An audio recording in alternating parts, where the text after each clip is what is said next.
RTV app వార్తల్ని క్షణాల్లో చదివే అవకాశం ఉంటుంది. ఒక న్యూస్ పేపర్, ఒక టెలివిజన్ ఛానల్ మీ చేతుల్లో ఎప్పుడూ ఉంటాయి.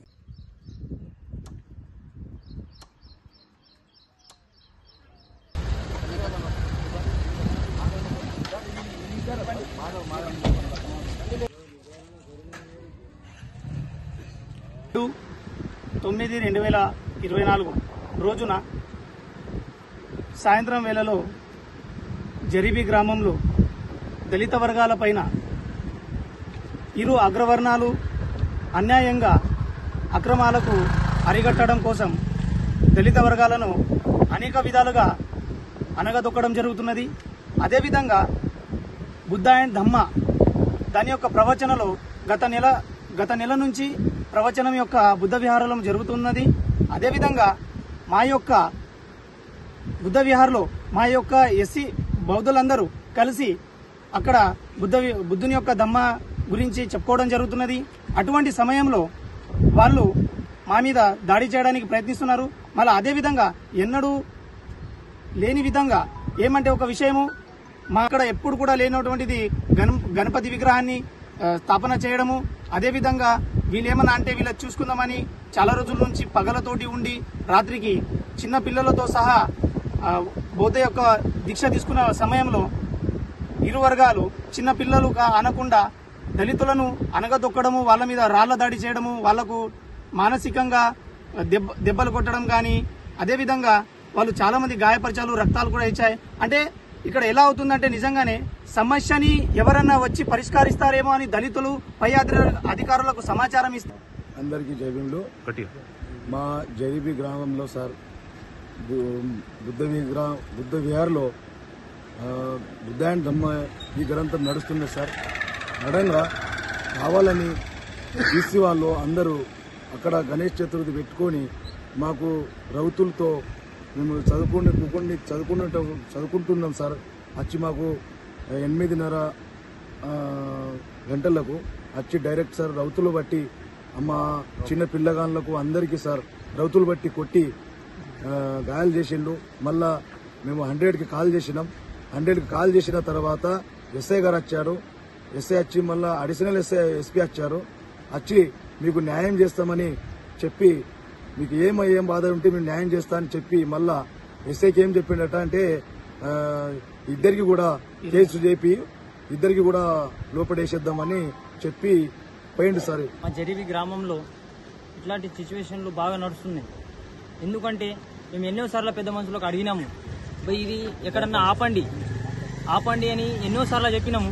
కానీ దాంట్లో రాజకీయం ఆడుతున్నారు. రాజకీయం గేమ్ ఏమంటే ఎక్కడ ఏసీ వర్గం ఉంటే అక్కడ సర్పంచ్ అవుతుండే. ఇప్పుడు అట్లా కాదు. మనం ఏం చేయాలంటే మనం ఇలా గొడవ చేసో ఏం చేసో మన కులాన్ని మనం ఒక్కటి చేసి మనం దానికి వీళ్ళకి ఎక్కడన్నా ఒక దూరం చేసేసి క్యాష్ బైకౌట్ చేసి మాకు కొన్ని రోజుల కింద అదే అంటున్నా నేను. రాత్రి కూడా మాది ఒక బుద్ధుడు గ్రంథం ఉన్నది, 3 నెలలది ఉంటుంది. అది నడవంగానే వాళ్ళు వచ్చి మా మీద దాడి చేసి మా పిల్లలని ఇంకా గాయ చేసిండన్న. ఆలోచించండి, ఇలాంటి సంఘటనలు ఈయనే కాదు ఇంకా బాగా చూస్తారు. ఈ సుంటలను చూసి ఇంకా బాగా చేసే వాళ్ళు బాగా ఉన్నారు. అదే ఎక్కడన్నా ప్రభుత్వం దీనికి ఆదుకోవాలని మేము కోరుకుతున్నాం. రేవంత్ రెడ్డి గారు మీరు వచ్చారు, కానీ ఒకసారి ఆలోచించండి, దీన్ని ఎక్కడన్నా ఆపండి, లేకపోతే దళితులు ఆందోళనకి దిగుతారని కోరుకుంటున్నాం. పేరు ఆసం మాధవ్, జరిబి గ్రామం, తానూరు మండలం, నిర్మల్ జిల్లా. సార్ నిన్న 8:10 నిన్న కిసాన్ యూత్ గణేష్ మండలి దగ్గర ఆరతి జరుగుతుండగా ఒక శ్లోకం అయిన తర్వాత ఎస్సీ బుద్ధ విహార్ నుంచి ఒక 2 బండలు రావడం జరిగింది. మా మండపం పైన పడ్డాయి. తర్వాత మా పిల్లలకు 2 పోయి మీ పైన అక్కడి నుంచి బండలు వస్తున్నాయి, మీ పిల్లలకు కానీ మీ వాళ్ళు ఎవరైనా అక్కడి నుంచి వస్తున్నాయి వాళ్ళకి చెప్పండి అని చెప్పి వచ్చిన తర్వాత కూడా మళ్ళీ మేము 2వ శ్లోకం పాడుతుండగానే అక్కడి నుంచి 4-5 బండలు వచ్చి మా ఆర్తికి వచ్చినటువంటి మహిళల పైన 2 బండలు జరిగినాయి. వాళ్ళు హాస్పిటల్లో కూడా అడ్మిట్ ఉన్నారు. వాళ్ళు అదేవిధంగా పురుషులకు కూడా జరిగినాయి. వాళ్ళు అక్కడి నుంచి వాళ్ళే దాడి చేసి మళ్ళీ మా పైన దాడి చేసినారు అంటున్నారు. దాని తర్వాత మేము అందరం ఆర్తి అయిన తర్వాత మేము అడిగితే వాళ్ళు మమ్మల్ని మా పైకి వచ్చి మళ్ళీ మమ్మల్ని కొట్టిరని వాళ్ళు మమ్మల్ని రిటర్న్గా అంటున్నారు సార్. ఇంతకుముందు కూడా గొడవలు జరిగిన మా పిల్లల 2 పైన వాళ్ళు ఇండివిజువల్గా గొడవలు పెట్టుకుని మరి కొట్టిరు. ఆ వీడియోలు కూడా మీకు ఇస్తాం సార్. అంటే ఇలా జెండా విషయం నుంచి పట్టుకొని ఇప్పటి వరకు మా పైన ఒక 6 నెలల నుంచి ఇదే విధంగా మా పైన ఏదో ఒకటి నెపం నెట్టి మా పైన అన్ని అపాండాలు వేస్తున్నారు. అదేవిధంగా మా గణేష్ యొక్క నిమజ్జనం సంతోషంగా జరుపుకోవద్దనే ఉద్దేశంతో కూడా వాళ్ళు ఈ విధంగా చేస్తున్నారు. అదేవిధంగా మా భజన మా ఆరతిని కూడా భంగం కలిగించిన మా అన్ని విధాలుగా మాకు ఇది చేస్తున్నారు. వాళ్ళు వచ్చారు, వాళ్ళని కూడా మమ్మల్ని కూడా పక్క తీసుకెళ్ళిండ్రు. మీరు వచ్చే కంప్లీట్ ఇవ్వని చెప్పిండు. మేము పోయినాం. అదే రాత్రికి వెంటనే కంప్లీట్ కూడా ఇవ్వడం జరిగింది. చేస్తున్నాం సార్ ఆడ ఎక్కడికి బండలు వచ్చినాయి. బండలు రాకడికి మేము మా పిల్లగాళ్ళు అంతా అట్లనే కూర్చున్నారు. కూర్చుండగానే అలా వచ్చిన కాలు రాకంగానే మా పిల్లగాళ్ళు అందరూ బయటకు వెళ్ళింది. బండలు ఎక్కడి నుంచి వచ్చినాయి అనుకుంటున్నారు? అక్కడికి వెళ్ళి వచ్చినాయి సార్. మన మందిర్ అక్కడికి. వేల మంది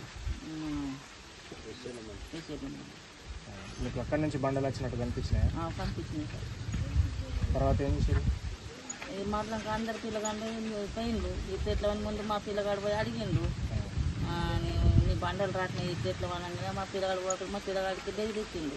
ఇంకా ఏరే పిల్లగాడు పోయింది, ఏరే పిల్లగాడికి బెదిరించిండు. బెదిరియంగానే ఇది వినకొచ్చిందని మా పిల్లగాడు అందరు మొత్తం మన 88 నుంచి 2000 దాకా చేసిన 13 ఏళ్ళు సర్పంచ్ చేసిన సార్. పెద్ద మనుషులము మేమందరం కలిసి భజన అక్కడ పోష మందిర్లో నియమించుకున్నాం. అంత ముసలిలో మాకు పార్టీ గురించి లేదు, మాకు ఏది లేదు. అయితే మేము భజన చేయంగాలి మైకు వేసేవాళ్ళు మా అక్కడ మలిపేసి మళ్ళీ లొల్లి చేయాలి సార్. రోజు మాకు నెల బాగా సతాయిస్తుంది సార్. అయితే మేము అట్లనే పోయిన అనుకుంటే భయం చేసినాం. పూర్వల తప్పు అనుకుంటుంటే మేము, కానీ పూర్వల తప్పు కాదు. కావాలని ముసలి మీద కూడా మా అక్కడ వీళ్ళు హరినామం చేయొద్దు అన్నగతి మైక్ మలిపేసి లొల్లి చేయాలి. లొల్లి చేస్తే పోనీ ఏదో గంగల పోనీ మేము నెల అట్లనే గడిపిస్తున్నాం సార్. సమాప్తి చేసినాం. ఇంత సమయం. తానూరు మండల్ జరీబీ గ్రామం. నా పేరు గజాన్. ఎందుకంటే మేము ప్రతిసారి అనుకుంటాం వాళ్ళతో గొడవలు పెట్టు, మాకు ఏం అవసరం లేదు. గొడవలతో ఏమవుతుంది?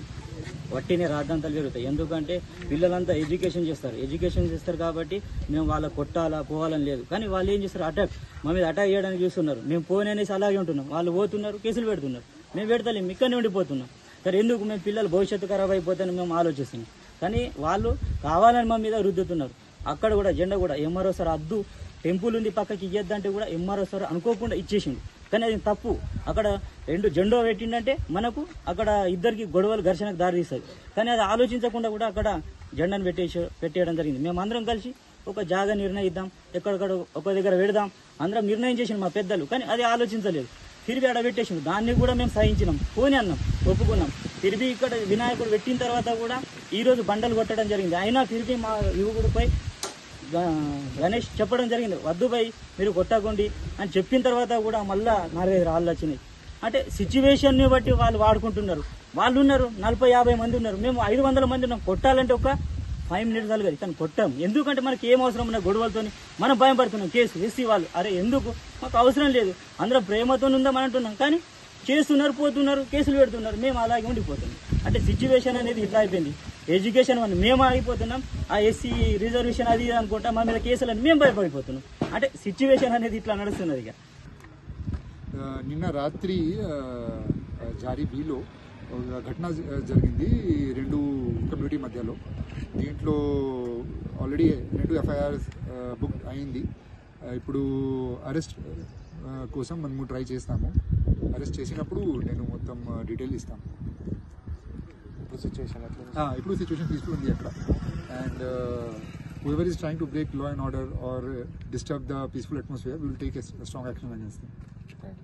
మరిన్ని వీడియోస్ కోసం ఛానల్ ని సబ్స్క్రైబ్ చేయండి. లేటెస్ట్ అప్డేట్స్ కోసం వాట్సాప్ ఛానల్ ని ఫాలో చేయండి. అండ్ లింక్ డిస్క్రిప్షన్ లో ఉంది.